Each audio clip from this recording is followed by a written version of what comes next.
Assalamualaikum warahmatullahi wabarakatuh. Bismillahirrahmanirrahim. Innal hamdalillah usolli wa usallimu ala Rasulillah. Amma ba'd.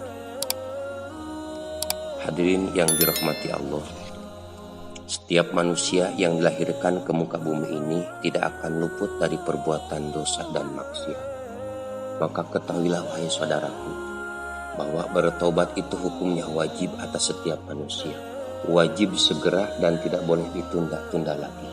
Allah Subhanahu wa taala telah berfirman, A'udzubillahi minasyaitonirrajim.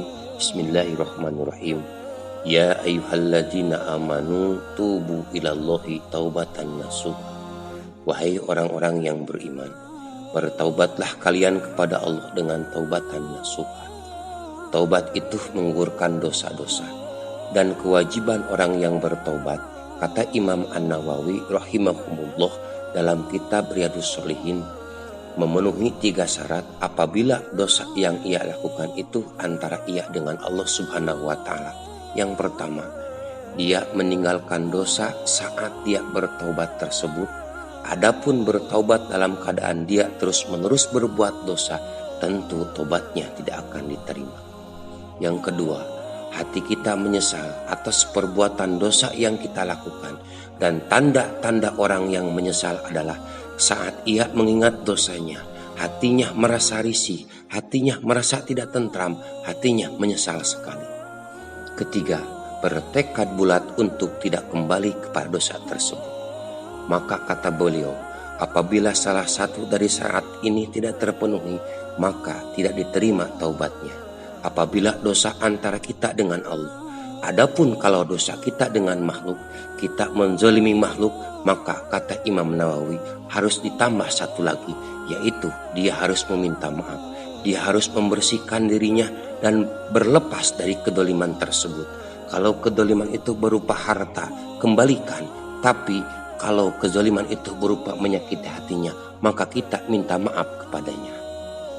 Maka saudara-saudaraku sekalian, bertaubat merupakan sifat orang yang beriman, karena Allah Subhanahu wa taala telah mensifati orang-orang yang beriman dan bertakwa. A'udzubillahi minasyaitonirrajim. Bismillahirrahmanirrahim. Wallazina idza fa'alu fahisatan aw zalamu anfusahum dzakarullaha fastaghfaru lidzunubihim. Siapa orang-orang yang bertakwa itu? Yaitu orang-orang yang apabila mereka melakukan perbuatan dosa, maka mereka segera ingat kepada Allah, lalu mereka memohon ampunan kepada Allah Subhanahu wa taala, dan mereka yakin tidak ada yang mengampuni dosa kecuali Allah Subhanahu wa taala. Maka kita berusaha, karena kita manusia tak lepas dari dosa. Nabi Shallallahu alaihi wasallam bersabda, kullu bani adama khotoun. Setiap anak manusia pasti pernah dan pasti banyak dosa. Tapi siapa yang paling baik dari orang yang berbuat dosa itu? Kata Rasul, wa khairul khotoina at-tawwabuna.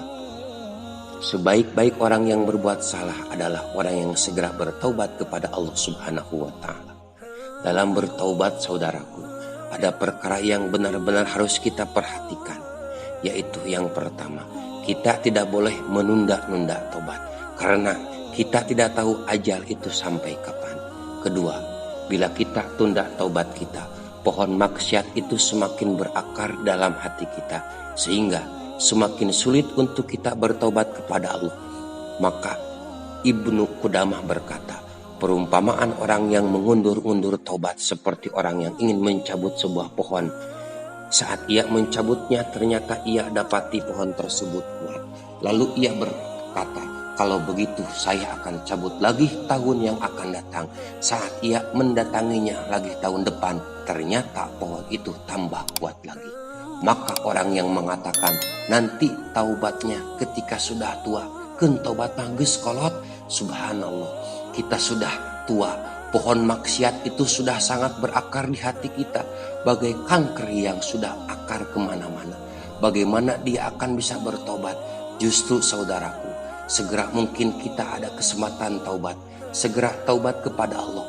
Hari ini juga kita taubat kepada Allah Subhanahu wa taala. Jangan kita tunda-tunda, karena malaikat maut apabila ia datang tidak pernah menunda-nunda lagi.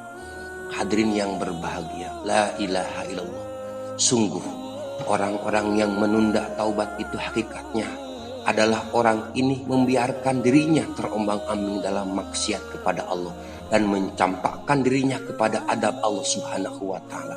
Kemudian saudaraku, yang harus diperhatikan juga dalam bertaubat yaitu bersihkan taubat kita dari perkara-perkara yang mengotorinya. Apa yang mengotori taubat kita? Yang pertama, bersihkan sisa-sisa maksiat. Bersihkan sisa-sisa maksiat yang masih tersisa dalam hati kita. Oleh karena itu, Syekhul Islam Ibnu Taimiyah mengatakan, orang yang masih tersisa pada sisa-sisa maksiat di hatinya, suatu ketika ia akan kembali kepadanya.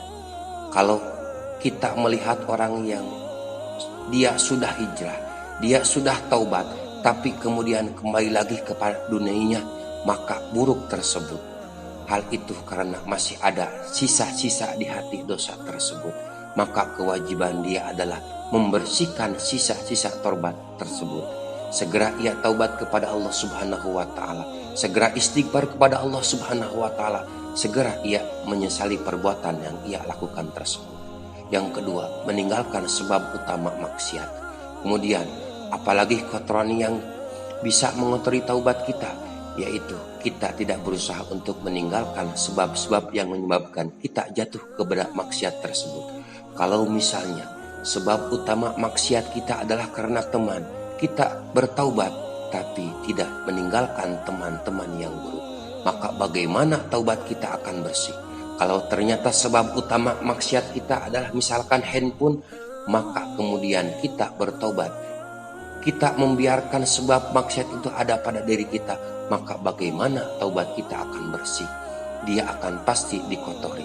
Oleh karena itu, disebutkan dalam hadis Rasulullah SAW, ketika ada seorang laki-laki datang kepada seorang ahli ilmu dan mengatakan bahwa dia sudah membunuh 100 jiwa dan ia ingin bertaubat, kata ahli ilmu itu, apa yang membuat kamu terhalang dari taubat?